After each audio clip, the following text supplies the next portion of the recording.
Alright, second question, functional mapping. तो देखेंगे इस क्वेश्चन में डायरेक्टली क्या लिखा हुआ है। पिछला वीडियो आई होप आपने देख लिया होगा। एंड ये वाला जो क्वेश्चन है ये डायरेक्ट क्वेश्चन है, लेकिन इसमें समझते हैं कि क्या वेरिएशन है। Let the range of the function 1 2 3 5 से 1 2 3 5 तक मैप्ड है। It assumes, range assumes exactly 3 distinct values.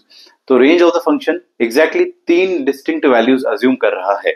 ठीक है, इसका मतलब जो सेकंड सेट है उसमें से 3 ही आइटम मैप होने चाहिए। If the number of such functions is capital N, then n का वैल्यू, मतलब आपको ऐसे फंक्शन निकालने हैं जो 3 आइटम ही बस अज्यूम कर पाए रेंज में।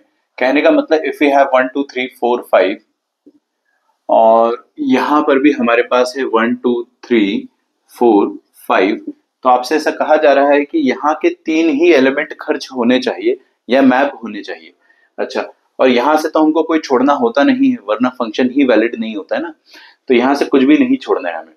तो यहां से कुछ भी नहीं छोड़ना है, मतलब ये सारे के सारे मैप करना है इसी से। अगर आपको याद होगा तो मैंने आपको पिछले वीडियो में बताया था कि इसको बुक्स मान लेते हैं और इसको हम लोग चिल्ड्रन मान लेते हैं। ओके, और यहाँ पे आपको 3 ही चिल्ड्रन को मैप करना है, मतलब आपको इन 5 बच्चों में से कोई 3 भाग्यशाली बच्चों में किताबें बांटनी है। आप किताबें कैसे भी बांट सकते हो, बुक्स कैसे भी बांटो, लेकिन बांटनी केवल 3 बच्चों में है। तो ऐसे दो अनलकी बच्चे होंगे जिनको किताबें मिल ही नहीं पाएगी, कभी भी नहीं मिल पाएगी। तो इसका मतलब आपको यहाँ पे कितने तरीकों से डिस्ट्रीब्यूशन करना है वो मैं सिखाने वाला हूँ। तो number of ways in which this function can be mapped, ऐसा हो सकता है कि ये 5 किताबें जिन 5 बच्चों में जा रही है उनमें से 3 बच्चे आपको सिलेक्ट करने पड़ेंगे। तो यहां से अपन ने 5 में से 3 लकी बच्चे सिलेक्ट करे 5C3 तरीकों से, और उन लकी बच्चों को किताबें बांटने के तरीके हम लोग यहाँ पे लिख देते हैं। सो उनको किताबें कैसे बांटी जाएगी वो मैं आपको बता देता हूँ। तो पहली बात तो आपको 5 बुक्स 3 लकी बच्चों में बांटने हैं। मान ले कि वो 3 लकी बच्चे राम श्याम घनश्याम 1 2 3 है, तो ये दोनों को बुक्स नहीं मिल पाई, ऐसा अपन मान लेते हैं। वन ऑफ द केसेस ऐसा हो सकता है ना। तो यार अभी ये जो 5 बुक्स 3 बच्चों में बांटनी, ज्यादा चीजें कम लोगों में बांटनी हो, ज्यादा चीजें कम लोगों में बांटनी हो, तो हम पीएनसी का वो वाला कॉन्सेप्ट यूज करते हैं, ग्रुप फॉर्मेशन वाला।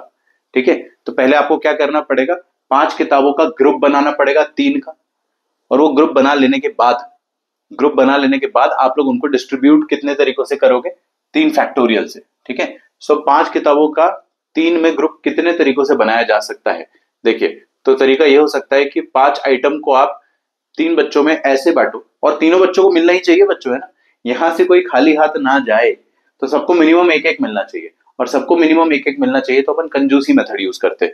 1 1, इसको अपन ने कंजूसी से बांटा, 1 को, 2 को भी कंजूसी से बांटा, और 3 को हमने सारी दे दी किताबें। 5 में से कितनी बची, 3।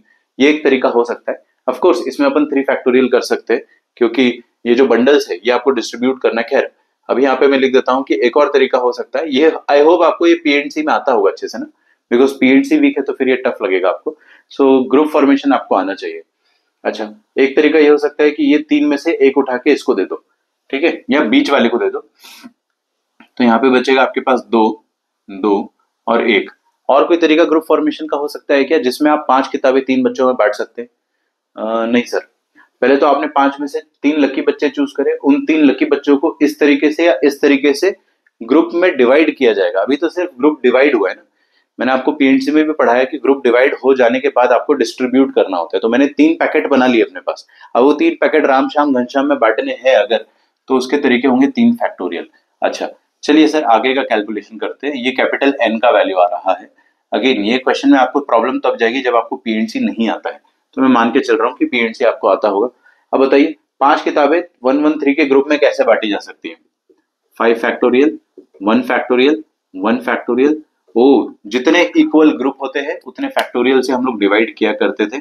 तो यहाँ पे 2 इक्वल ग्रुप है तो हम लोग 2 फैक्टोरियल से डिवाइड करेंगे, और फिर यहाँ पे एक ग्रुप और है ना, ओ सॉरी, एक ग्रुप में 3 आइटम है तो 3 का फैक्टोरियल, प्लस यहाँ पे भी आ जाएगा 5 factorial upon 1 factorial 2 factorial 2 factorial. क्योंकि 2 इक्वल ग्रुप है तो हमें 2 फैक्टोरियल से डिवाइड करना पड़ता है, ग्रुप फॉर्मेशन की थ्योरी।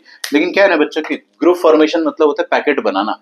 पैकेट बना के आप घर थोड़ी ले जाओगे, आप राम श्याम घनश्याम में बांटोगे।